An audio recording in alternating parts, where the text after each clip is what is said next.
আসসালামু আলাইকুম। আমাদের বাংলাদেশের এই অন্তর্বর্তী সরকারের প্রধান উপদেষ্টা ডক্টর মোহাম্মদ ইউনূসের নাম ইতিহাসে স্বর্ণাক্ষরে লেখা থাকবে।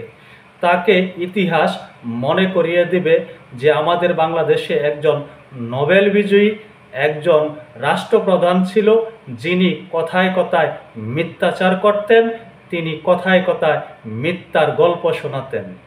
আমাদের বাংলাদেশের এই অন্তর্বর্তী সরকারের প্রধান উপদেষ্টা এই মুহূর্তে জাপান সফরে রয়েছেন। তিনি জাপান সফরে গিয়েই বাংলাদেশ নির্বাচন নিয়ে একটি মন্তব্য করেছেন। যখন বিএনপির তারুণ্যের সমাবেশ থেকে তারেক রহমান ঘোষণা দিল আগামী ডিসেম্বরের মধ্যে জাতীয় নির্বাচন হতে হবে, এবং তিনি জোর দিয়ে এও বলেছেন আগামী ডিসেম্বরে জাতীয় নির্বাচন হবে, পরিপ্রেক্ষিতে আমরা দেখেছি আমাদের বাংলাদেশের অন্তর্বর্তী সরকারের প্রধান উপদেষ্টা ডক্টর মোহাম্মদ ইউনূস তিনি জাপানে বসে বলছেন আগামী ২৬ সালের জুনের ৩০ তারিখের মধ্যেই নির্বাচন হবে। এদিকে বিএনপি বলছে আগামী ডিসেম্বরের মধ্যে নির্বাচন হতে হবে এবং সেটি হবেই। অন্যদিকে তিনি আবারও বলছেন আগামী জুনের মধ্যে নির্বাচন হবে।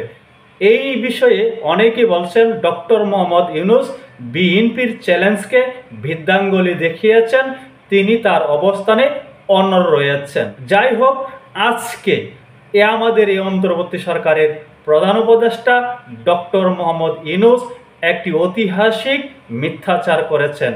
হয়তো তার নামের সাথে মিথ্যাচার শব্দটি যায় না, তাকে যদি সম্মান করতে হয় সম্মান দেখিয়ে মুরব্বী হিসাবে, একজন নোবেল বিজয়ী হিসাবে বলতে হয় তিনি অসত্য কথা বলেছেন। কি বলেছেন? তিনি আজকে টোকিওতে বসে বলেছেন বাংলাদেশে সকল রাজনৈতিক দল নির্বাচন চায় না, দ্রুত সময়ের মধ্যে নির্বাচন চায় না, শুধুমাত্র একটি রাজনৈতিক দল নির্বাচন চায়। এটি কি মিথ্যাচার নয়? শুধু কি বিএনপি নির্বাচন চাচ্ছে, অন্য কোনো রাজনৈতিক দল নির্বাচন চাচ্ছে না? আমরা কি এটি সত্য বলে মেনে নেব, ধরে নেব? বাংলাদেশের প্রেক্ষাপট কি তাই বলছে? রাজনৈতিক দলগুলো কি তাই বলছে? আগামী ডিসেম্বরের মধ্যে নির্বাচন হতে হবে, এই যে বিএনপি কথাটা বলেছে, বিএনপির পক্ষ থেকে তারেক রহমান স্পষ্ট করে বলেছে, তার পিছনে কি কোনো ম্যান্ডেট নেই? তারেক রহমানের কোনো ম্যান্ডেট নেই? এই মুহূর্তে আমাদের বাংলাদেশের সবচেয়ে বড় রাজনৈতিক দল তো এই বিএনপি। বিএনপি যখন একটি কথা বলে সেটিকে অগ্রাহ্য করার কোনো ইখতিয়ার কি অন্তর্বর্তী সরকারের আছে? শুধু তাই নয়, বিএনপি কি শুধুমাত্র নির্বাচন চাচ্ছে, অন্য কোনো রাজনৈতিক দল নির্বাচন চাচ্ছে না? নির্বাচন চাচ্ছে না, তিনি যে কথাটি বললেন, কারা চাচ্ছে না? শুধুমাত্র চাচ্ছে না কারা? যারা এই অন্তর্বর্তী সরকার থেকে বিশাল সুযোগ সুবিধা পাচ্ছেন, তারা হলেন এই অন্তর্বর্তী সরকারের প্রধান উপদেষ্টা ডক্টর মোহাম্মদ ইউনূসের নিজস্ব রাজনৈতিক দল এনসিপি, এবং এই মুহূর্তে যে কথাটি প্রচলন রয়েছে, সর্বোচ্চ যে দলটি এই মুহূর্তে সরকারের কাছ থেকে সুবিধা নিচ্ছে এনসিপির পরে, সেটি হলো জামাতে ইসলাম। জামাতে ইসলাম এবং এনসিপি ছাড়া বা এবি পার্টি ছাড়া আর কারা নির্বাচন চাচ্ছে না? কোন দল নির্বাচন চাচ্ছে না? জাতীয় পার্টি কি নির্বাচন চাচ্ছে না?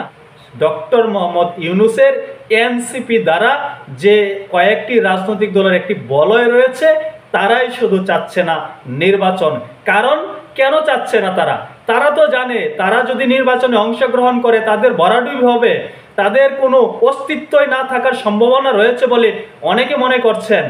এই যে এনসিপি রাজনৈতিক দলটি ডক্টর মোহাম্মদ ইউনূসের নিজস্ব রাজনৈতিক দল, এটি তো এখন পর্যন্ত নিবন্ধনই করতে পারলো না। নিবন্ধন পাওয়ার জন্য যে কয়টি ক্রাইটেরিয়া পূরণ করা প্রয়োজন সে কয়টি তো পূরণ করতে পারলো না। তিনি বিদেশে বসে, টোকিওতে বসে, জাপানে বসে বলছেন একটি মাত্র রাজনৈতিক দল বাংলাদেশে দ্রুত সময়ের মধ্যে নির্বাচন চাচ্ছে। এই যে বাংলাদেশের একজন প্রধান উপদেষ্টা, নোবেল বিজয়ী একজন মানুষ, তিনি এই ধরনের অসত্য কিভাবে বলেন? আর বিএনপি যদি চায় সেটিকে অগ্রাহ্য করার ইখতিয়ার কি তার আছে? বিএনপি কি ছোটখাটো রাজনৈতিক দল? বিএনপি আওয়ামী লীগ কাছাকাছি সমমানের রাজনৈতিক দল, তাদের ব্যাপক জনপ্রিয়তা রয়েছে। আবার আওয়ামী লীগ নিয়ে তো কোনো কথাই বলা যাবে না। এই অন্তর্বর্তী সরকারের কয়েকজন শিশু উপদেষ্টা আছেন, তারা তো হুঁশিয়ারি দিয়েছেন যদি আওয়ামী লীগের নাম উচ্চারণ করা হয় তাহলে জেলের ভাত খাওয়াবেন। প্রেক্ষাপট যেদিকে যাচ্ছে, মিথ্যাচারে কাজ হবে না, নির্বাচন দিতে হবে। বাংলাদেশে যে একটি হোলি কলার পরিকল্পনা করা হচ্ছে, এর থেকে যদি অন্তর্বর্তী সরকার বেরিয়ে না আসে, তাদের অবস্থা হয়তো শোচনীয় হতে পারে বলে অনেকেই মন্তব্য করছেন। তবে আমাদের বাংলাদেশের প্রধান উপদেষ্টা ডক্টর মোহাম্মদ ইউনূসের মতন একজন মানুষ, নোবেল বিজয়ী একজন মানুষ যখন মিথ্যাচার করে, তখন কিন্তু সেটি ঐতিহাসিক, ইতিহাস কিন্তু বলে দেবে একজন নোবেল বিজয়ী মানুষ বাংলাদেশের ক্ষমতা গ্রহণ করেছিল, এসে তিনি কথায় কথা মিথ্যাচার করেছেন। তিনি সংস্কারের নামে একটি স্বপ্ন দেখিয়ে কাল্পনিক গল্প বলে তিনি দীর্ঘদিন ক্ষমতায় থাকতে চেয়েছিলেন। যাই হোক, বিএনপির পক্ষ থেকে অবশ্যই এই বিষয়টি নিয়ে ক্লিয়ার কাট একটি মেসেজ দেবেন, একটি বার্তা আমরা অবশ্যই পাবো বলে আশা করি। তারপর বাকি বিষয়ে কথা বলবো। সকলে ভালো থাকবেন। আল্লাহ হাফেজ।